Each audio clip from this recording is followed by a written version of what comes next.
আমার তো মান সম্মান গেছে, তার সাথে আমার বোনের জীবনটাও শেষ। ও যদি বেঁচে হতো তাও কোনো ওর মূল্য নেই। আপা আমার অনেক কষ্ট হচ্ছে আর অনেক উঠতেছে, ওরা তো একবারে মারিয়ে ফেলতে চাইছিল, মানে কেউ টের পাইছে জন্য ছাড়িয়ে দিচ্ছে। বলছে যে তুই যদি কিছু কোষ তাহলে তোর বোনটা একবারে মারিয়ে ফেলবেন, কেউ টের করবে না। কেউ কি চায় তার বোনটা হারাতি? এর আগেও আমার শ্বশুর এরকম করছে। আপনি থাকা অবস্থায় আপনার বোনের সাথে এরকম একটা অপকর্ম হয়েছে, আপনি কি দেখেছিলেন আসলে? আমি আমার বোন আর আমার হাজব্যান্ড একসাথেই ঘুমাইছিলাম, মনে করেন দরজা দিয়েই ঘুমাইছি। ওই সিয়ারের একটু আগেও ফ্লোরের পরে পড়েছিল, তারপরে ওরে উঠেছি, দরজা দিচ্ছি, বাথরুমে গেছি, দরজা দিয়ে ওরে উঠেছি। উঠানোর পর ও একটু কথা করছিল আপা আমার অনেক কষ্ট হচ্ছে আর অনেক উঠতেছে। আমি ভাবছি তো ফ্লোরের পর অনেকক্ষণ পড়েছিল, ও তো খেয়াল করিনি।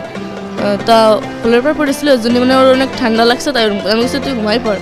তারপরে সকালে যে সময় ওর কইছে যে আমার সাথে আমার তাও এরম করছে। আমার হাজব্যান্ডও ছিল, মানে ও করছে যে আমার ভাইও ছিল, ভাই দেখছে, মাও দেখছে, কিন্তু কিছু কইনি। তা আমি করছি, তারপরে আমি করছি আমার হাজব্যান্ডের ডাক দিয়ে কইছি যে আমি কি মায়ের কাছে সব কবো, এর আগেও আব্বু এরম করছে আমার সাথে। বলছে কি আমারও ধরে অনেক মারছে, আর মারে ওই ঘরের ভিতরে আটকাই থুইছিল। ঘরের ভিতরে আটকাই ধোয়ার পর মনে করেন দিনই বেলা সকালে হয়ে গেছে, তখন তো অনেক লোকজন হারিয়ে আসে। তারপরে সকালের সাথে সাথে ঘর খুলে দিছে, আর আমার কইছে যাতে কিছু না করি, মনে করেন ওরা তো একবারে মারিয়ে ফেলতে হয়েছিল, মানে কেউ টের পাইছে জন্য ছাড়িয়ে দিচ্ছে। বলছে যে তুই যদি কিছু কোষ তাহলে তোর বোনটা একবারে মারিয়ে ফেলবেন, কেউ টের করবে না, মারে সেরে ধোয়া না। মানে বাড়ির সবাই মিলে একসাথে কইছে, সবাই মিলে যদি একসাথে এরকম করে আমি ফোনে দেবো, বাড়ি কি একা কারোর কাছে ফোন দিতেছে না। তারপর বাড়ির আশেপাশের লোক আসে দেখে কি আসি এরম করতেছে, জ্ঞান হারাই ফেলছে আর কিরম মুখ দিকে যা উঠতেছে। তারপর আমি সেই সময় ফোন নিয়ে আম্মুরে ফোন দিছি, সবাই কইছে আমার শাশুড়ি, তারপরে সবাই কর পরে নিয়ে গেছে হসপিটালে। নেওয়ার পরে আম্মুরা যেই গেছে, আমার আম্মুরা সেই সময় আমার শাশুড়ি দেহেই পলাইছে। আর বাড়িতে আমার শ্বশুর ছিল, আমার দেবর ছিল, আমার হাজব্যান্ড ছিল, ওনারা তিনজনই পুলিশ গেছে আর পলাইছে, মানে বেশি যে সময় লোক হয়ে গেছে সেই সময় পলাইছে।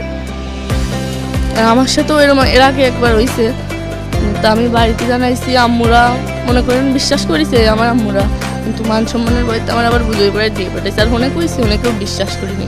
আমার হাজব্যান্ডকে বলেই আমি যদি কই যে আব্বু আমার সাথে এরকম করে, তাহলে আমার দূরে খালি মারে, কয় কি তোরে মার, মানে আমার বোন যদি সেদিন আমার সাথে না থাকতো, মনে করেন সেদিন আমার সাথে ওরকম ছিল। এর আগে কীরকম করছে আপনার সাথে একটু? মনে করেন আমি বাথরুমে আইছি, আব্বু আমার মানে আমার শ্বশুর আমার পিছন থেকে জড়াই ধরছে, মানে ও কিছু করতে চাইছিল, কিন্তু মানে মনে করেন সেই সময় বেশি রাত না, রাস্তাতে লোক যাচ্ছিল, এর জন্য কিছু করিনি।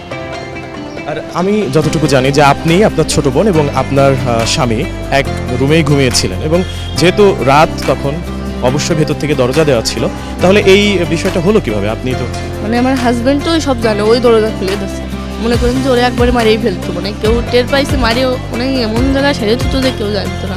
যখন দরজা খুলছে আপনি কি জানেন, মানে কয়টার দিকে? ওই আড়াইটের দিক, মানে সিয়ারির পরেই আমি ওরা পাইছি, সিয়ারি খাওয়ার পর। হ্যাঁ জি, আমরা রাতে খাওয়ার পর তিনজন একসাথে দরজা দিয়ে ঘুমাই করছিলাম।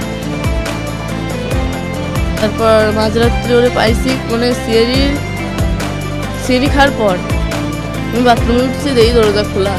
তারপরে ও করছিল যে আপা আমার অনেক কষ্ট হচ্ছে, আমি ভাবছি খোলার পর পড়ে রয়েছে, এর জন্য ওর ওরম লাগতেছে। বলছি তুই ঘুমাই পড়, সকালেও করছে আমার সাথে, তাও এরম করছে। ভাই দরজা খুলে দিচ্ছে, কিন্তু ভাই ওসে কিছু কই নেই, মানে ও কথা কথি পারতেছে না, অনেক কষ্ট হচ্ছে আমি বুঝতেছি। আমি যে মা আগের কাছে ফোন দেবো, ফোন টোন কেউ কিছু দিতে দিই নেই। আর আমার ঘরের ভিতরে আটকে অনেক মারছিল, সবাই মিলে